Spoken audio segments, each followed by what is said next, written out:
नमस्कार बच्चों, आज हम संस्कृत में पढ़ेंगे पुरुष और वचन। तो प्यारे बच्चों, सबसे पहले हम पुरुष के बारे में जानते हैं। पुरुष क्या है? क्रिया करने वाले के अनुसार जो भेद होता है उसे पुरुष कहते हैं। संस्कृत में 3 पुरुष होते हैं, प्रथम पुरुष, मध्यम पुरुष और उत्तम पुरुष। तो आइए सर्वप्रथम हम प्रथम पुरुष के बारे में जानकारी प्राप्त करते हैं। प्रथम पुरुष किसे कहते हैं? प्रथम पुरुष जिसके बारे में बातें की जाती हैं उसे प्रथम पुरुष कहते हैं। जैसे सः पठति, वह पढ़ता है। स्त्रीलिंग में सा पठति, वह पढ़ती है। संज्ञा रामः पठति, राम पढ़ता है। यानी आपने देखा, संज्ञा शब्द और सर्वनाम शब्द ये प्रथम पुरुष में आते हैं। और एक बात ध्यान रखिए कि प्रथम पुरुष जिसके बारे में बातें की जाती हैं, जैसे रामः विद्यालयं गच्छति, राम विद्यालय जाता है। बालकः पुस्तकं पठति, बच्चा पुस्तक पढ़ता है। सीता जलम पीबती, सीता पानी पीती है। यहाँ पर हम सभी तीसरे यानी राम और बालक और सीता के बारे में बातें कर रहे हैं, इसीलिए इसे प्रथम पुरुष कहा जाता है। सर्वनाम शब्द देख लीजिए। पुल्लिंग के सर्वनाम शब्द हैं एषः, स्त्रीलिंग के सर्वनाम शब्द हैं एषा। एषः बालकः पठति, एषा छात्रा लिखति। तो प्यारे बच्चों, आपने पुल्लिंग और स्त्रीलिंग के सर्वनाम शब्द को देखा। अब यहाँ नपुंसक लिंग के रूप को देखिए। एतत्, एतत् फलम अस्ति, यानी यह फल है। यानी एषः, एषा, एतत्। प्यारे बच्चों, आप ध्यान दे लीजिए कि सभी संज्ञा शब्द और सभी सर्वनाम शब्द प्रथम पुरुष के अंतर्गत ही आते हैं। केवल त्वम और अहम सर्वनाम शब्द प्रथम पुरुष के अंतर्गत नहीं आते हैं। मध्यम पुरुष जिससे बातें की जा रही हो वह मध्यम पुरुष कहलाता है। प्यारे बच्चों, इसमें कोई स्त्रीलिंग पुल्लिंग नहीं होता है। यहाँ पर त्वम यानी तुम स्त्रीलिंग के लिए भी लगता है और पुल्लिंग के लिए भी लगता है। त्वम पठसि, तुम पढ़ते हो। उत्तम पुरुष जो स्वयं बोल रहा हो वह उत्तम पुरुष कहलाता है। जैसे इस समय मैं आपको पढ़ा रही हूं, तो मैं उत्तम पुरुष हूं। अहम पठामि। प्यारे बच्चों, इसमें भी कोई स्त्रीलिंग पुल्लिंग नहीं होती है। इसमें अहम यानी स्त्रीलिंग के लिए भी अहम और पुल्लिंग के लिए भी अहम। तो प्यारे बच्चों, आप बातें ध्यान में रखें कि प्रथम पुरुष में सभी संज्ञा शब्द और सर्वनाम शब्द प्रथम पुरुष में आते हैं, किंतु त्वम शब्द, केवल एक त्वम शब्द मध्यम पुरुष में आता है और अहम शब्द उत्तम पुरुष में आता है। वचन के बारे में जानकारी प्राप्त करते हैं। प्यारे बच्चों, आप ये मत समझिएगा कि ये वचन भीष्म का है, यानी भीष्म प्रतिज्ञा है। बिल्कुल नहीं। यह संख्या के आधार पर शब्द के रूप को वचन कहते हैं, यानी काउंटिंग को यहाँ पर वचन कहा जाता है।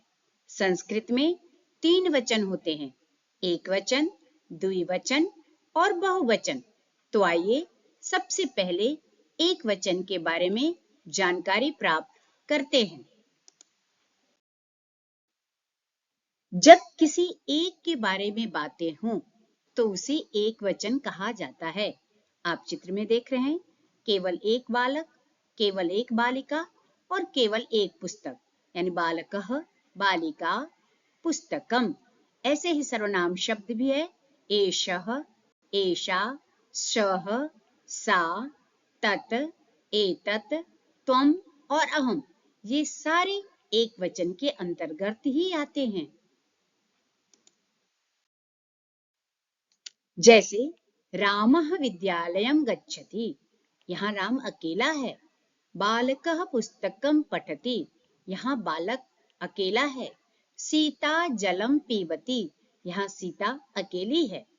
त्वं पुस्तकं पठसि, तुम पुस्तक पढ़ते हो, यहाँ त्वम भी अकेला है। त्वं जलं पीबसि, तुम पानी पीते हो, यहाँ त्वम भी अकेला है। त्वं विद्यालयं गच्छसि, तुम विद्यालय जाते हो, यहाँ भी त्वम अकेला है। अहम विद्यालयं गच्छामि, मैं विद्यालय जाता हूँ, यहाँ अहम यानी मैं भी अकेली हूँ। अहम पुस्तकं पठामि, मैं पुस्तक पढ़ती हूँ, यहाँ अहम मैं अकेली हूँ। द्विवचन जब दो के बारे में बातें हों तो उसे द्विवचन कहते हैं। जैसे चित्र में आप देखिए, दो बालक, दो बालिका, दो पुस्तक, यानी बालकौ, बालिके, तौ, ते, एतौ, एते, युवाम, आवाम। बालकौ पठतः, दो लड़के पढ़ते हैं। बालिके खादतः, दो लड़की खाती है। युवाम पुस्तकं पठतः, तुम दोनों पुस्तक पढ़ते हो। आवाम विद्यालयं गच्छावः, हम दोनों विद्यालय जाते हैं। यानी द्विवचन से हमेशा हमें दो का ज्ञान होता है, यानी दो संख्या मिलती है, उसे द्विवचन कहते हैं।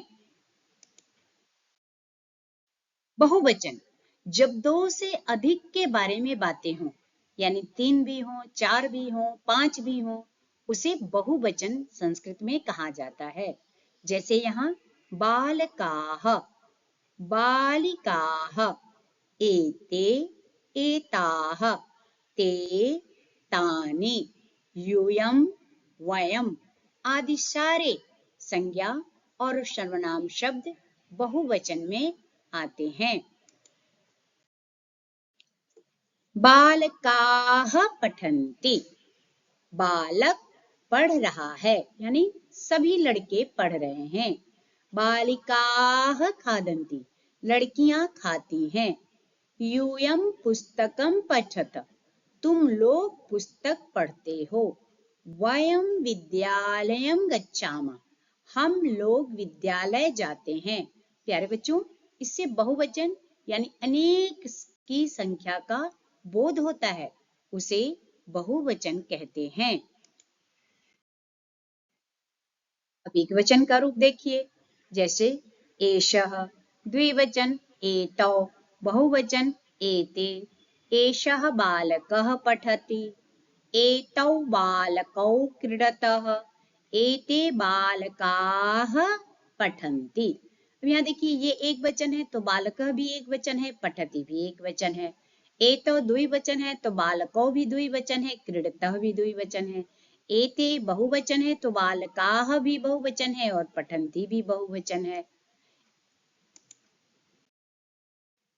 इसी तरह शः, तौ, ते, सः विद्यालयं गच्छति, तौ छात्रौ पठतः, ते छात्राः लिखन्ति।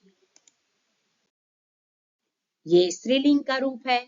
सा, ते, ताः। सा बालिका पठति, ते बालिके क्रीडतः, ताः बालिकाः गायन्ति। ऐसा का भी रूप इसी तरह है। एषा, एते, एताः। एषा छात्रा लिखति, एते छात्रा छात्रे पठतः, एता छात्राः विद्यालयं गच्छन्ति। ये सब आपके जो हैं स्त्रीलिंग के आपके सर्वनाम शब्द कहलाते हैं।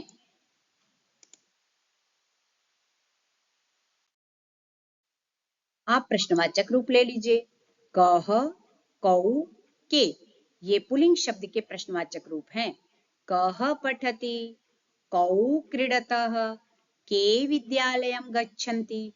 ये इसी तरह स्त्रीलिंग के भी सर्वनाम शब्द प्रश्नवाचक शब्द होते हैं।